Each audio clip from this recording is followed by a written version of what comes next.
My name is Karl Gustel Wärnberg, and I am an external Ph.D. student of philosophy at Leiden University, working for Professor Andreas Kinneging. I study Platonism and the nature of violence. What draws us to watch violent sport?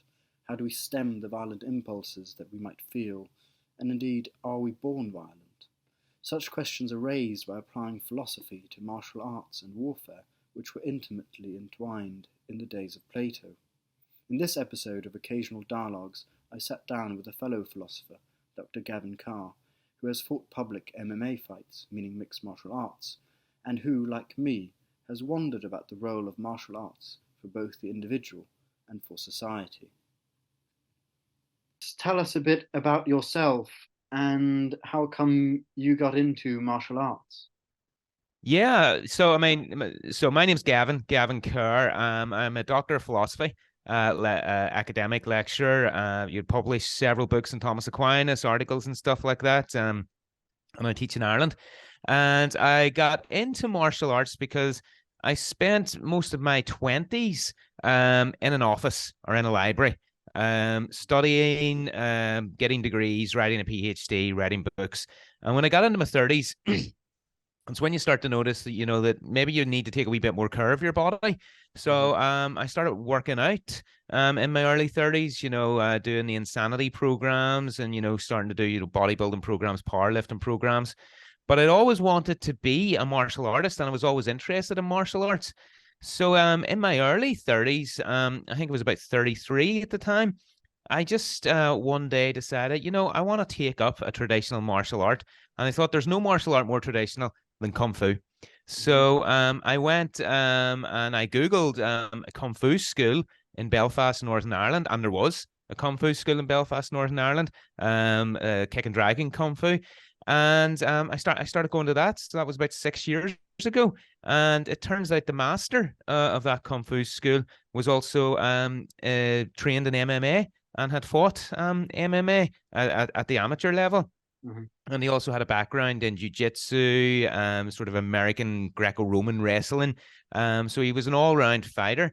And so when he started training me in private lessons in traditional Kung Fu, we also started to do some sparring. And he taught me how to box. He taught me how to kick, how to wrestle, how to grapple. And eventually he encouraged me to take up MMA.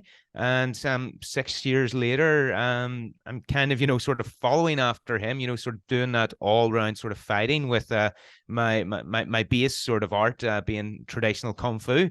So that's really how I got into it. It was sort of a desire to for longevity of life, so that when I don't get into my 40s and 50s, my body doesn't go downhill, that I can still do what I enjoy as I get older. And martial arts, I found, was a good way to do that. I'm keen to have your thoughts on more combat philosophy, so we'll get stuck down into that shortly. But for those who don't know me, my name is Karl Gustel Wärnberg. I'm the editor-in-chief of Fighter magazine, which is the oldest martial arts magazine in Northern Europe. And I'm a PhD student for Professor Andreas Kinneging at Leiden University, where I'm working on the Platonic tradition and combat, warfare, and martial arts. And I also run my own PR agency here in the UK, where I'm based. Now, I interview a lot of fighters, and I'm always keen to get their views on why they fight and why they think other people enjoy watching other people fight. And as a philosopher who also fights, what are your thoughts on that question?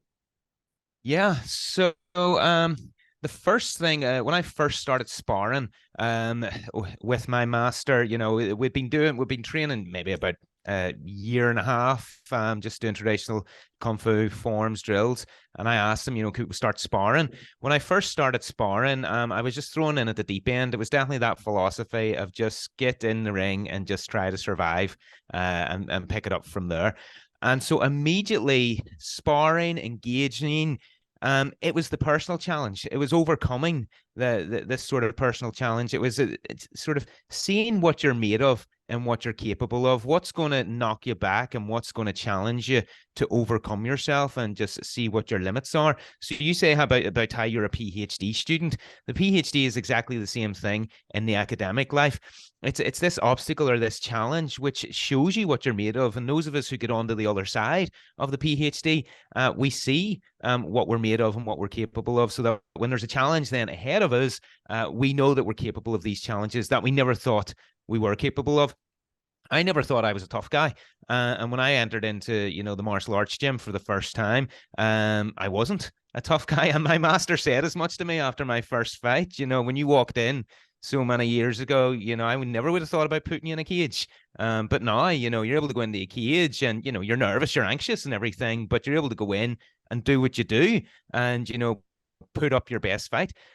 So the philosophy initially, it's that personal challenge of overcoming yourself and realizing that you're not defined by how you've thought about yourself in the past. You're still an ongoing project, and you still have, in Aristotelian terms, you still have a telos that you can reach. But the other one is slightly more, it's more spiritual as well, because so you probably were. I mean, I'm a Catholic. I'm interested in Catholic philosophy, theology, and there's a tradition in Catholic spiritual practices of giving up something which is perfectly legitimate to have, but giving it up and offering that up for people who are unable to refrain.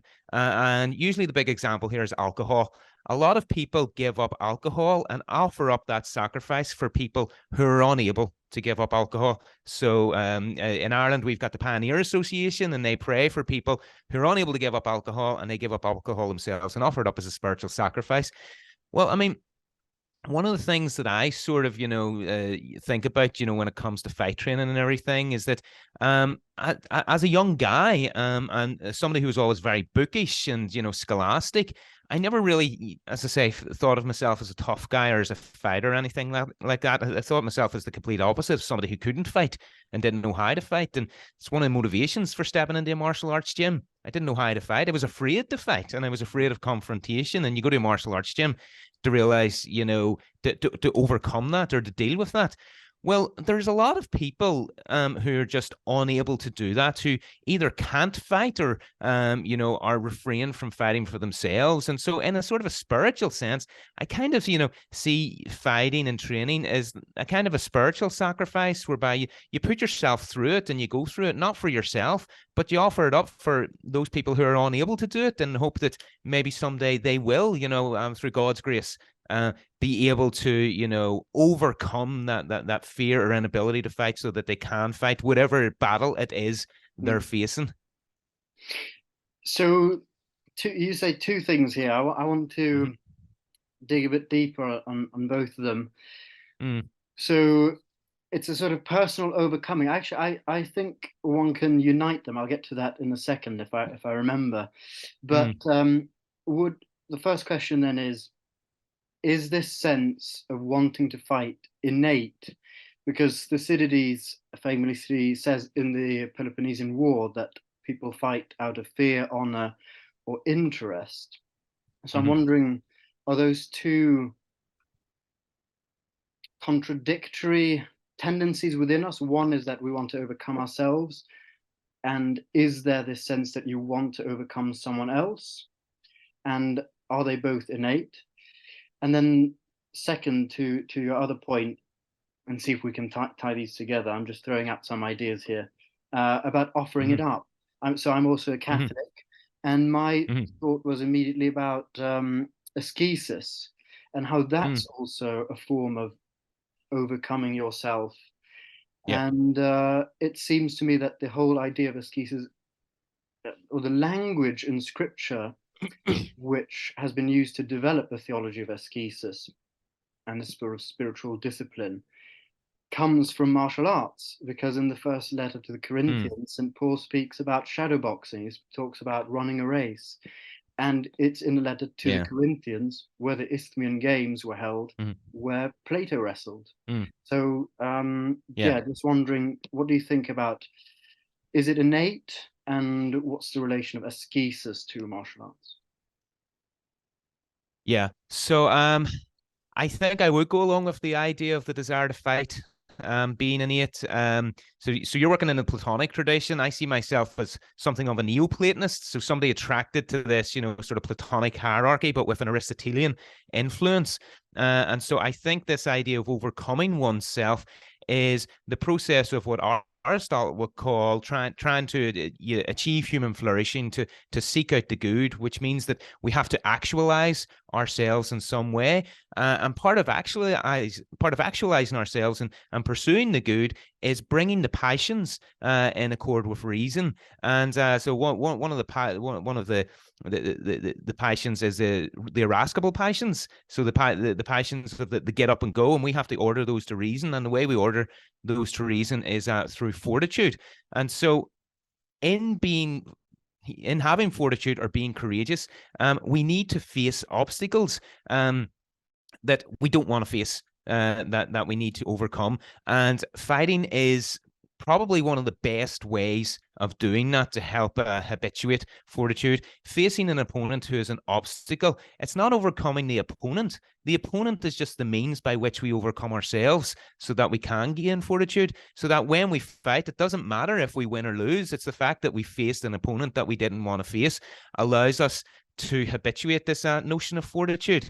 And so for those reasons, I do think the desire to fight is innate, because we have these irascible passions that we need to subject to reason, and we need the virtue of fortitude to do that. Now, when it comes to the theology of ascesis, I think you're absolutely right. I think this idea of offering things up in a spiritual sense, and then the further idea of asking that the spiritual goods for that be given to others, is part and parcel of the theology of ascesis. The theology of ascesis, especially during the church's penitential seasons, Lent and Advent, is there to show us that God is enough for us, and that in being ourselves and simply being what God wants us to be, and not indulging ourselves in frivolous pursuits, we realize that God is enough. So we have enough food to get on with our lives, and then we just get on with what matters, and so we enjoy the spiritual benefits from that. Well, it's kind of the same with fight training. It's that the body knows what it's doing. We give it the required nutrition, whether we're trying to gain weight or cut weight. We put it through the required regime, and it will perform the way it needs to perform. We don't need all the other sort of modern indulgences that we have around us. Sure, they're nice and everything, and oftentimes legitimate, but the body can excel, just with the minimal food, the sort of rigors of training, and actually perform quite well, when one does, like say, a 12-week fight camp. So I think, ascesis, the theology of ascesis, it's kind of like a fight camp for the soul. And so one who, engages in fighting, or one who engages in ascesis, finds either side. We have two sides of the same coin there. Yeah, absolutely. And you've jumped ahead into the question that I wanted to follow up with, was on the idea of virtue and how we train virtue. You spoke about fortitude. Are there any other virtues that you associate with training martial arts? I'll give you a thought I had in reading Plato in the Republic, for example. He discusses Achilles, but he says Achilles, or this is sort of my interpretation of what he's trying to say, is Achilles isn't really courageous, partly because he's a sort of demigod. There's no sense of risk involved for him, right? Apart from his heel, he is immortal. So there's this sense, to be courageous, you have to overcome yourself. So I'm wondering, is that a good example of this overcoming? When you're stepping into a ring, you've fought in octagons and circles in MMA. Do you feel that you're training yourself in virtue through that fear that one feels before one goes in to fight? Yeah, I think that's right. So anytime I go into sparring, and I've only done a couple of public fights in the octagon, there's that anxiety, there's that fear that you have. Even in a sparring session where things are safe in the gym, you can still get knocked about, and you can still not get injured, but you can still get hurt. So and that fear, that anxiety is there. And by continually going back to training and continually engaging in training, you're habituating the virtue of fortitude, which is not getting to the stage where you don't feel fear. Because if you didn't feel fear about facing, injuries and facing opponents who wanted to cause injury to you, if you didn't feel fear at that, you wouldn't be human. There'd be something wrong with you. So being courageous or having fortitude is about feeling that fear, but able to do what needs to be done anyway. And I think in having, well, when we take the four cardinal virtues, if we have one of the four cardinal virtues, I think we need all the rest of them. So I think in order to be fortuitous, you need to have prudence, the primary cardinal virtue, but you also need to have justice as well, whereby you give the other what is his due.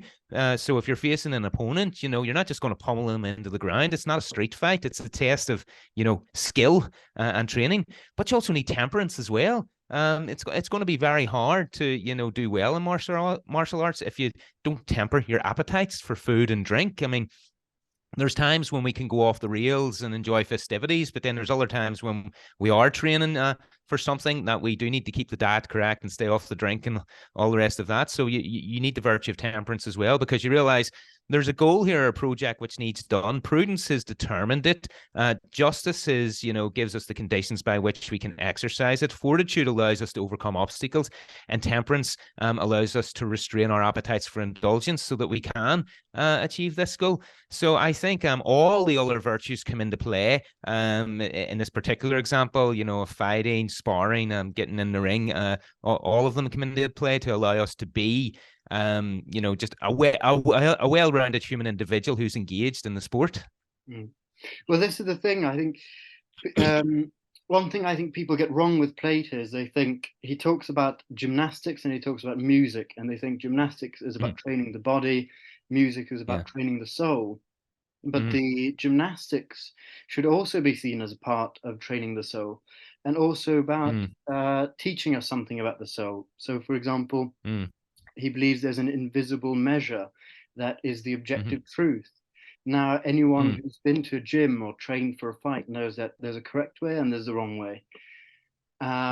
There's right and wrong. And so raise that a level of abstraction. And the gym teaches us that in a very tangible way that there is objective truth. But I wanted to bring this to Christianity a bit more again and ask you, because a lot of my Christian peers will often say, isn't it immoral to punch someone in the face, or to have this intent of the damage? What would you say in response? So this is something that I faced an awful lot, and it sort of highlights the irony that the sort of popularity of martial arts and the popularity of MMA seems to be quite sort of divisive within Christian circles. There's Christians who love it and think it's brilliant, and then there's those who hate it and think it's completely immoral. And in the circles I move in, it tends to be the traditionalist Catholics that seem to love martial arts, and it's the sort of the non-traditionalists, more liberal Catholics, really just don't seem to like it. But to the question of the moral legitimacy of engaging in fighting, sparring, trying to punch somebody else in the face and hurt them, the first thing I think that needs to be laid down here is that it's not a street fight. It's a sport. Okay, now there's the martial arts component where you are training yourself so that if you do get in a street fight, you can handle yourself. But think about, two opponents who enter, into combat with each other in the octagon and in the ring or whatever. It is a sport, and it's a refereed sport with rules. That automatically changes things, because that means that once you have a referee and once you have rules, you have conditions by which this can be enacted safely. And outside of those conditions, you're not being a good sport. You're not practicing the sport safely. So already you've got safety conditions in place. If you've got safety conditions in place and a referee to enforce those safety conditions, then the goal is not to injure the other person beyond their capacity to recover. That's what the safety conditions are there for. You're not there to injure them beyond the capacity to recover. Any sort of strike that you take within that sporting environment So long as the rules are followed, you ought to be able to recover from it and come back from it. Now, it's often the case, and you see it across all sort of combat sports, and even in the likes of American football and rugby, and over here we have hurling. The people try to get around the rules to cause injury to their opponents, so as to give them the advantage. They try to get beyond the referee, or they try to sort of do something sneaky to give them an advantage, and obviously that's wrong. But if you're a fighter who honors the rules of the sport and is a good sport about it, you're acting within the rules of the game so that any damage you cause to your opponent is recoverable damage. So in the same way that when we go to the gym and when we lift weights, we're actually causing damage to our body. But that's not immoral, because it's damage that we recover from and actually get stronger from. Same way when we go out doing cardio, our heart and lungs get damaged and challenged in a sense, but they come back stronger from it. Well, it's the same when two fighters challenge each other in the sport. They engage each other, and they both learn from the engagement, have gone a further step in their ability to fight and face an opponent. And the rules that are enforced there within the sport are to ensure the safety of each other. And it should be pointed out, and you probably know this yourself, that the rules aren't the same within the same sport for all levels. I mean, you've got novice level, amateur level, and professional level. The sorts of rules governing combat sport at the novice level are nothing like those at the professional level, because the novice doesn't have the skill to be able to deal with the sorts of strikes and the sorts of occurrences in the ring that somebody at the professional level does. And you even get this in something like Brazilian Jiu-Jitsu, where all sorts of leg locks and heel hooks just can't be performed by somebody of a lower belt, because somebody of a lower belt is unable to defend against those and could seriously injure their knee or their ankle or whatever. So I think martial arts as a sport has built into it fail-safe measures to protect the competitors. And given that it does that, the goal of it isn't to injure each other. The goal of it is to challenge each other so that any damage they can take, they can bounce back from relatively safely. So it's the challenge which is the important thing, and not the damage or the injury, which is the end. Yeah, again, I seem to see two things that you mentioned. The first is a sort of the notion of consensual violence, where you're stepping in to a gym for personal improvement, but also it's fun. It's a great way of exercising, which I think running for an hour isn't, for example. Exactly. But there's also, this goes to the nature of violence. My second point, it reminded me what you were saying of Edmund Burke, I believe, said, all it takes for evil to thrive is for good people to do nothing.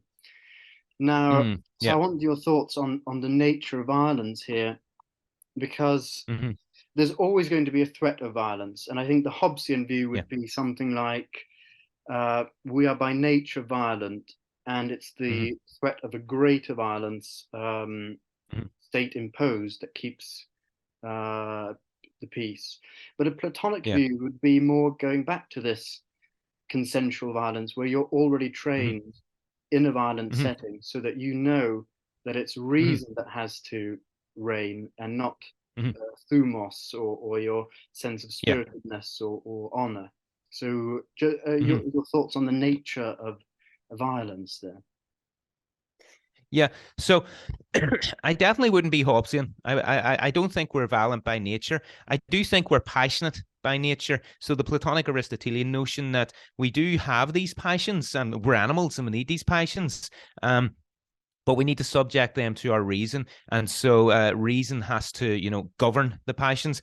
And it's the passions, the irascible passions, which allows us to engage in violence, but that has to be a rationally constrained valence. And if it's rationally constrained, sometimes there is an appropriate use of valence. The classic example of self-defense, but also other times there's an appropriate use of valence in the sporting setting that we've been talking about, where there's the engagement where, martial arts skill is tested. But also, even as you point out, at the gym in sparring, it's just fun. And nobody's trying to hurt each other. When you're sparring, you're just trying to train with each other. You're not trading blows. You're just, sort of cha-chan, you're dancing. And it's just fun doing that. When you go to a BJJ class and, you finish off the class with a lot of rolling, you feel great. You've busted a workout at the gym and the time is just flowing in and you haven't noticed it's passing. So you're perfecting, you're perfecting your body, you're perfecting your virtues, you're training the soul. And so you're producing a well-rounded individual through the use of valence. I think that people confuse sort of valence. Well, these days, a lot of people confuse valence with sadism, with just wanting to hurt another individual. And that's not what we're doing in martial arts. Even in, when you see fighters get into the octagon, not all of them, I don't think all of them are just trying to hurt, the other individual, even at the highest level. They may shoot their mouths off and stuff, and that's all for the cameras and everything. But, when they go in there to fight, there's a lot of respect for the other fighter. And when the referee stops the fight or when somebody gets injured, well, they just walk away and leave it at that. So even at the highest levels of fighting, we're not being sadistic with each other. We're not trying to hurt each other. We're testing each other. So I think mistaking valence for sadism generally leads to these sorts of negative views about valence. But when we see valence in that more sort of platonic way, that there can be a reasonable and rational use of it, then it's got, a perfectly acceptable role in the life of an individual. Now, the connection between body and soul, which we've been touching on, it seems to me, you mentioned that you started off with Kung Fu, and I train in Judo. Yeah. In the East, there still seems to be this connection between religion, spirituality, mysticism, and practicing martial arts. And as we mentioned, we had that in the West through Christianity with St. Paul. We also have the very name Israel means to wrestle with God. We have Jacob wrestling with God, and the Greeks, of course. But we seem to have lost this connection between martial arts and spirituality and virtue. What can we do to regain this? Yeah,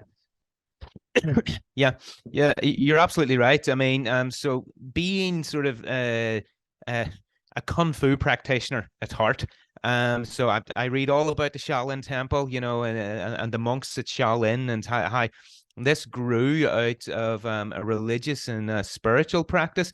I've never been to China or the Shaolin Temple. I hope to go at some point.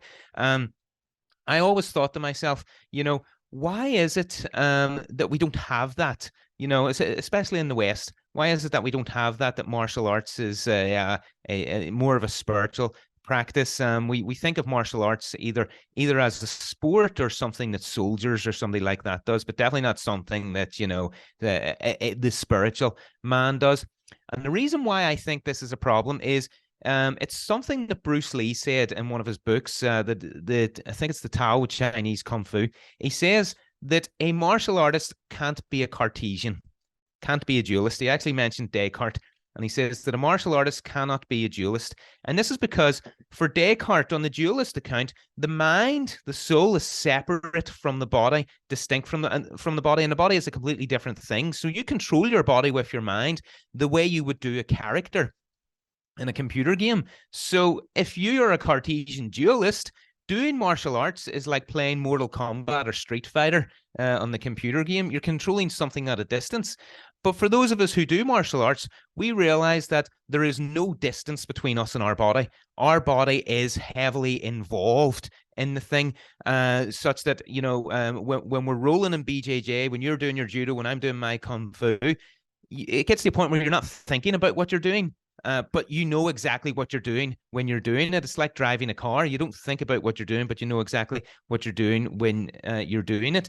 And so what this calls for is the kind of vision of man that traditional Christianity had, that the soul is not something separate from the body, but it's the form of the body which gives it life. And because of the specific nature of the rational soul, there's a spiritual dimension to that, such as intellect and will, by which grace can enter into the person and just transform the person. With that notion of what it is to be a human being, is to be an embodied physical thing, then bodily engagement in the world is just our human personal, and there's spiritual engagement in the world. And so when we train our bodies, so that we can inculcate the virtues, we're engaged in a spiritual activity. That's unthinkable on a Cartesian view of the human person. And unfortunately, in the West, that Cartesian view of the human person is just taking root. It's such a popular idea, and it's one that I always rally against in philosophy, and it's one that I always point out to my other sort of intellectual martial arts friends, is sort of it prohibits a proper thinking about what it is to practice martial arts. So it seems a return to Greek philosophy and Christian religion are the solution. What would you recommend people to read if they want to get started in thinking about combat philosophy? And perhaps what would you tell people who are still wondering, should I venture down to a martial arts gym? Yeah, so the first thing, if they want to read something about combat philosophy, specifically on the combat side of things, I always found Bruce Lee's writings really good, because I mean, Bruce Lee was a philosopher at heart as well, and so you get an awful lot of good philosophical insights as well as good practical advice in the writings of Bruce Lee. But when it comes to the philosophical side of things, I think Plato and Aristotle, just they really are a must, because they give you a view of the human person which is a bodily engaged human person. I know Plato has that sort of the tripartite nature of the soul, and the soul controlling the chariot and all of that, but there's a very enriched view of humanity in Plato, and he speaks very highly of kind of martial engagement. But Aristotle's Nicomachean Ethics, where he outlines the virtues and what it is to lead a fully flourishing human life, he leaves nothing out. It's body, soul, intellect, and will. It's everything. So reading the Nicomachean Ethics really gives one an insight into what it is to be a bodily agent in the world. And if you want to be a martial artist, you need to be a bodily agent.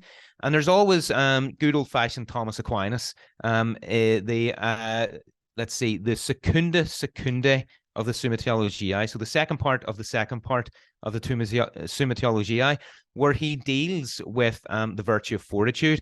And it's actually in dealing with the virtue of fortitude, and he asks the question about whether or not it's legitimate to engage in war games outside of war. So he's thinking about medieval tournaments. These are war games outside of war. And Thomas says that he talks about men engaging in manly pursuits, but we can take out the gendered part of it. And he points out that it's good for human beings to do this, to test their bodies outside of a time of war, to keep themselves in a state of readiness. Now he's thinking of a state of readiness for war, but we can think of ourselves as being in a state of readiness, to exercise the virtues in whatever situation we are in. So you've got the approval of St. Thomas Aquinas, the St. Thomas Aquinas, Doctor of the Church, for doing martial arts. Now, what would I say to anybody still thinking about going to a martial arts gym? Look, if I can do it, anybody can do it. I went in at 33. I was your stereotypical, kid in school, who did very well, but wasn't tough, bullied, afraid of a fight, afraid to walk the streets and everything. I enter a martial arts gym at 33 because I think I've always wanted to try this, so I may as well just do it now. I'm not getting any younger, and if I don't like it, well, I'm 33 years old. I've got the confidence to just say I don't like it. But 6 years later, I've had 2 public fights, novice level, in the octagon, like 6 years later. And I went in and I came out smiling, happy. You know, so if I can do that, anybody can do that. So I would encourage people to go, whatever martial art it is, any one of the traditional martial arts, whatever it is, go in there and get started. And you'll always find, you know, you'll find a martial art that is kind of your root martial art. And you think, now I would like to add on this, or like to add a bit of boxing into that, or a bit of kickboxing or Muay Thai, or BJJ. But I just say that if I can do it, anybody can do it. Well, thank you for these encouraging words to all listeners and for introducing us to combat philosophy. Thank you very much for your time today. It's been great. Thanks very much for having me on. I really enjoyed it.